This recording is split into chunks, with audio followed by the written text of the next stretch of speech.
What up, people?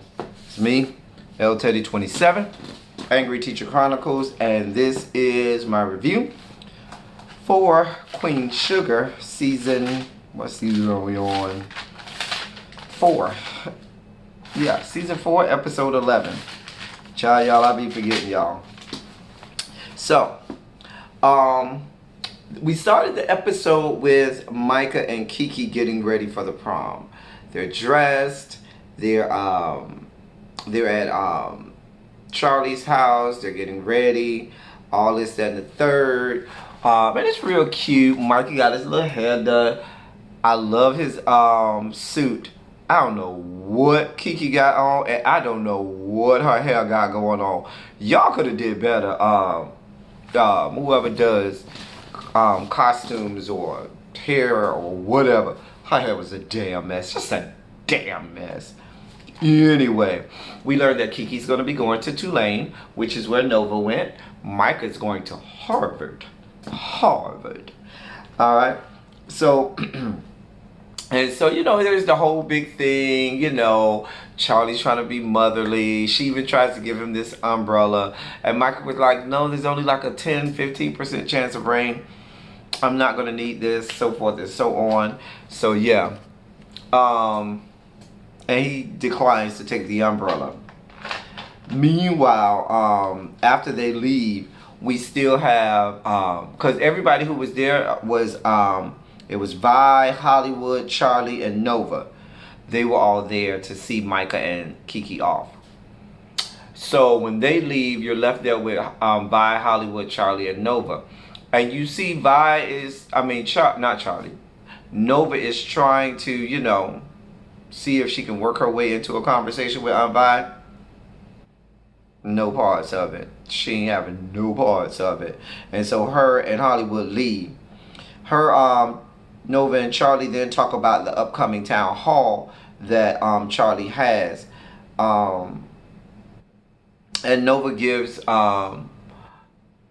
Charlie this book that has information and history on intel, I should say, on the Landrys and the Boudreaux. So then we see Ralph Angel goes over to the ugly chick's house. Y'all still in y'all feelings about her being called the ugly chick. Look like she ain't gonna be around that long, so y'all ain't gonna have to worry about it no more. Anyway, Ralph Angel brings Blue over to the ugly chick's house. And so we see that about 2 weeks have passed since the last episode, okay? So Ralph Angel hasn't been to see her in like 2 weeks.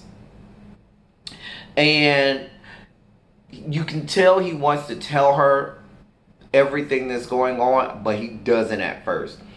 He kind of, he's pussyfooting around it. I guess he's trying to collect his thoughts and get himself together. But he doesn't tell her at first. But we learned that it's been about 2 weeks since the ugly chicks has seen Ralph Angel. So then we see Charlie. She's at the diner. She and Nova's helping her prep for this town hall. So she's getting ready. She's getting herself situated, going over questions, going over how to answer questions, this, that, and the third. Getting herself ready for this town hall. So Nova then tells Charlie, hey, use the information I gave you in this book. All of the intel that she has on the Landrys and the Boudreaux.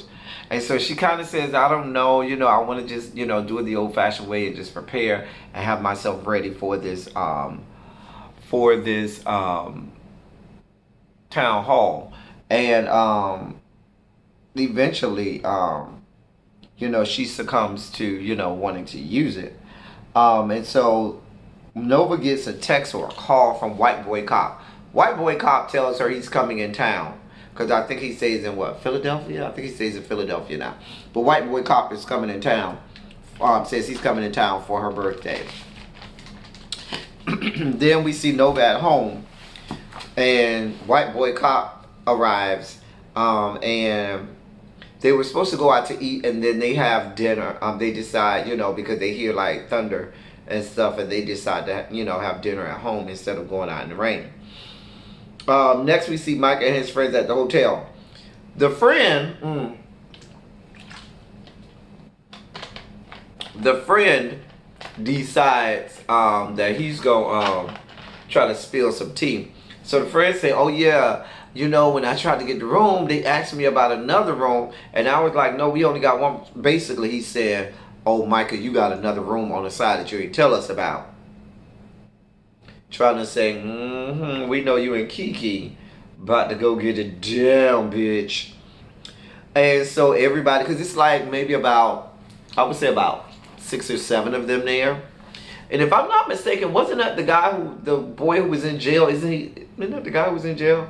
One of the guys there, I think, is the boy who was in jail that Michael will go and see. I don't remember, y'all. I don't remember, but I think that's him.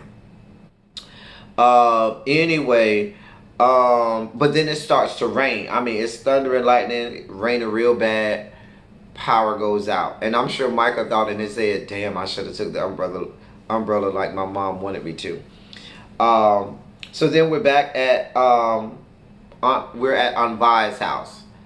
Aunt Vi, not Aunt Vi. Hollywood tells Aunt Vi, you know, I got this helmet for you so you could ride on the motorcycle with me and you could be hugged all up on me and stuff like that while we ride. She was like, And so, long story short, they start making out and getting back into the groove of what married people do, which is fuck.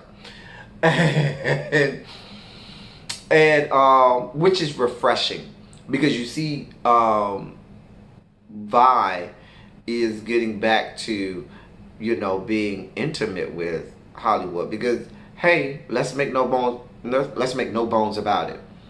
You are fooling yourself if you think that restraining from having sex or celibacy in a committed relationship is going to help out. Not from the man's perspective, because men want sex.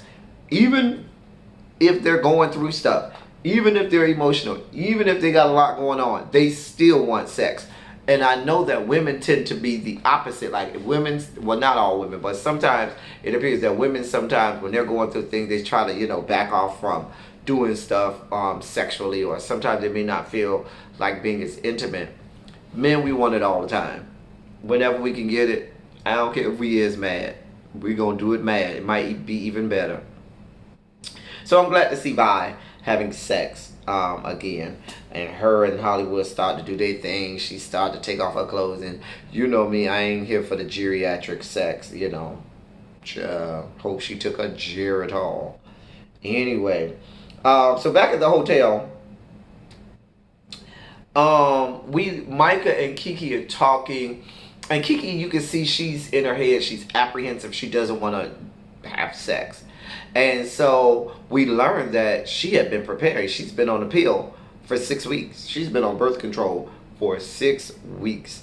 And then they get this message, an alert that says that the prom has been canceled because of the flooding at the venue. So they're kind of stuck at the hotel now. What's going to happen? So Micah and Kiki, you know, they start to dance and get intimate, and you know, really, he kind of really, you know, makes her feel comfortable and at ease and stuff like that about, you know, everything.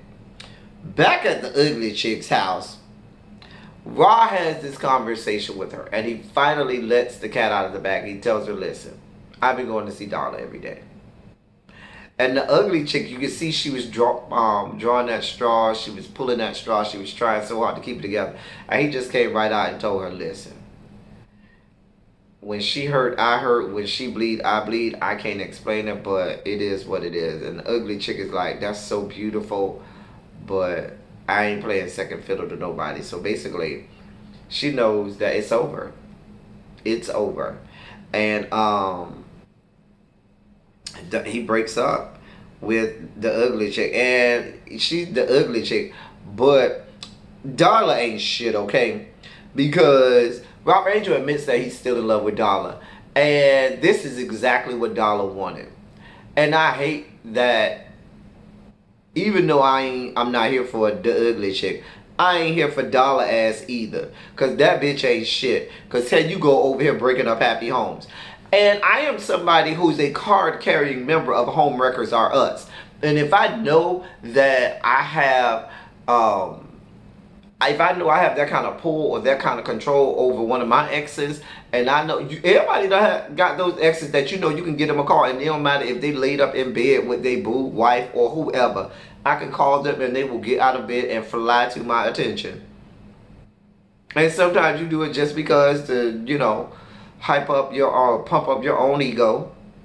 Sometimes you do it because you're lonely and you like the feel and touch of that person. But that's what Darla, I felt like, was doing. Because conveniently, all of this went down after she figured out who Darla, Ugly Chick was. And after she figured out that her and Ralph Angel, that Ugly Chick and Ralph Angel was getting serious. I ain't here for Darla and her expert level brand of fuckery. Not here for her at all. That bitch ain't shit.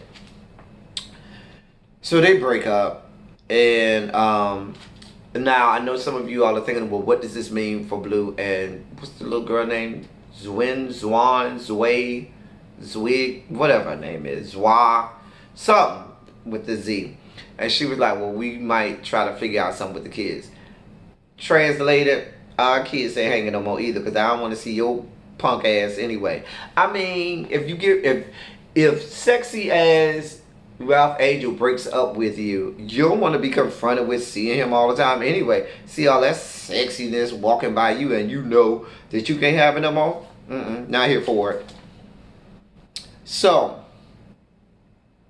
Nova is at the house with White Boy. They're cooking and then they sit down and eat and they talk. And they're trying to figure out their schedules and figure out, okay, when are we going to be able to see each other again? And she was like, and when they kind of worked it out, they were like, well, it might be another 6, 7, 8 weeks before our schedules align for us to see each other. And you see Nova starts to think about that notion that they're not going to see each other for a while. And I could tell that White Boy Cop was looking at her kind of thinking, okay, she's probably thinking in her head this not going to work out. And so that gets White Boy Cop's gears to grinding in his head.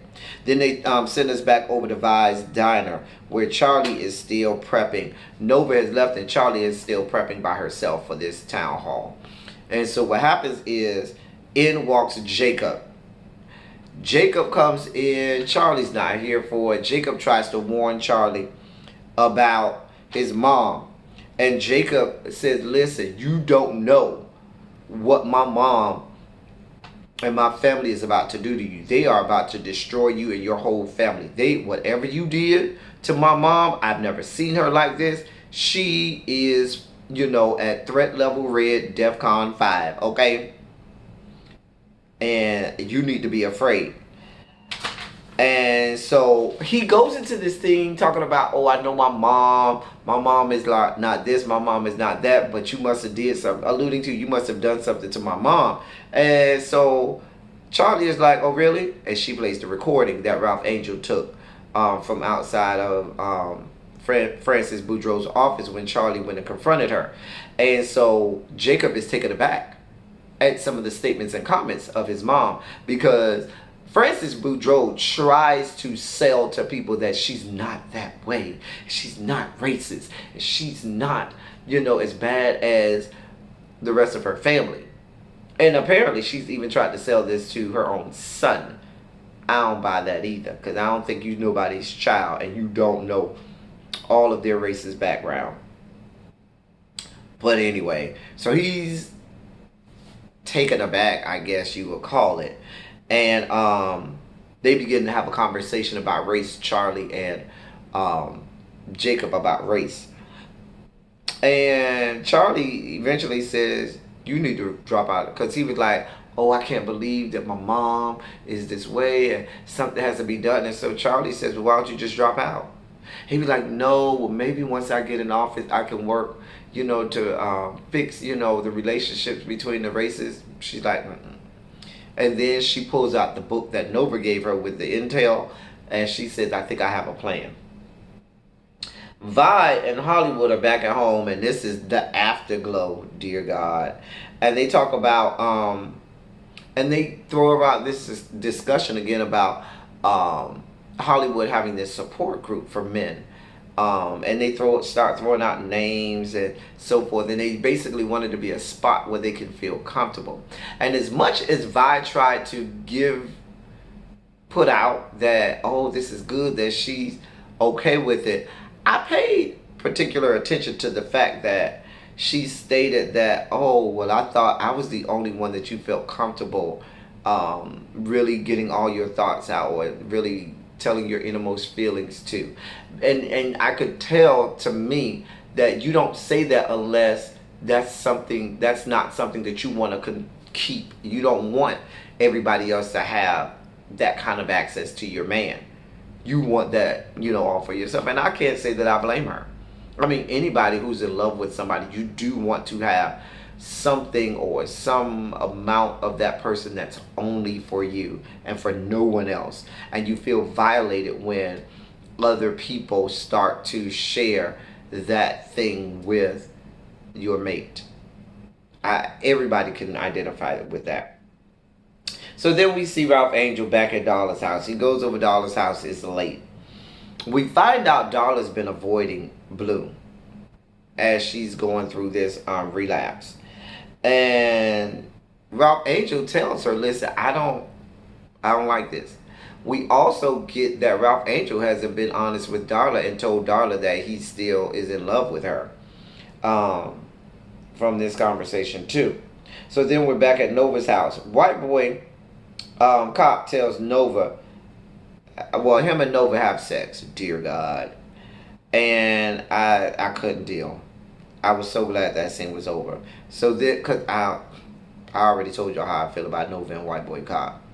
So back at the hotel, Micah begins to talk, and everybody's throwing around, all of the gang that are there start to throw around things that they want to do as they're moving on to adulthood, their young adult life, and what they want to do with themselves.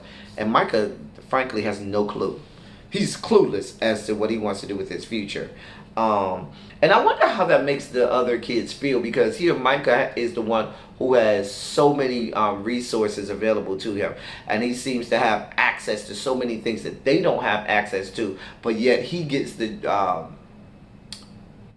privilege to sit there and just say, well, I don't know, or meander around in his thoughts and feelings about what he wants to do and not have a clue. Whereas when you come from an environment that's not as well off or not as affluent, you probably need to make a decision really quickly so that you can start to develop a plan and work toward getting yourself out of the situation that you may be in.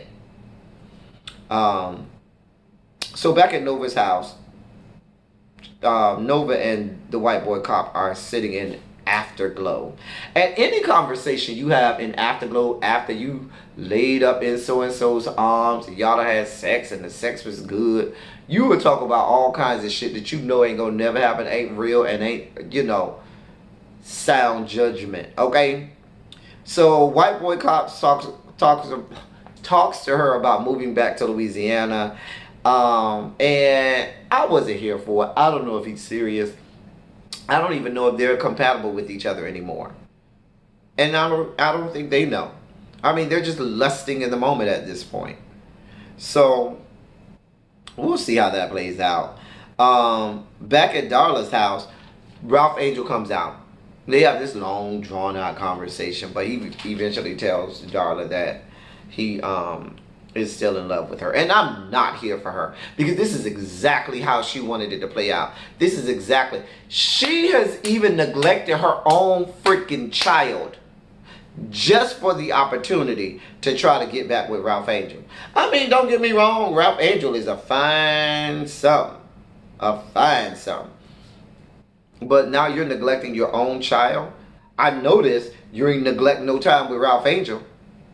I noticed you going through all of this and you don't got it in you to go see your child, but you got it in you to tell Ralph Angel how good you feel about him.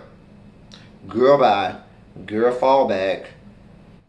Anyway, finally, we see where Jacob goes on television, and apparently, because Charlie calls Nova and tells Nova to turn on TV, Jacob's on television making this announcement, and this was Charlie's plan that she worked out with Jacob. Jacob announces that he's not going to participate in the town hall, and also he then goes and announces that one of his ancestors is black, and not only is the ancestor black, but the ancestor is one of the Borderlawns. So that means that him and Charlie are related. So are the Landrys and Charlie. And that's where it goes off. So as we can see, I think there's like 2 more episodes left. We see that there's a lot in this episode. There's a lot that is going to be, we can build off of, and a lot that is going to help take us to what will probably be the climax of this season and the season finale and things like that that are to come. So I'm excited to see what goes on with the rest of this season. Hope y'all liked my review, y'all. I'm gonna meet y'all back in these comments. Y'all know how I say, let's get in this comment section and aga about what we saw, what we think, and just, you know, some of our predictions. I'll catch y'all back here next week. Thank y'all for coming. Y'all drive safely.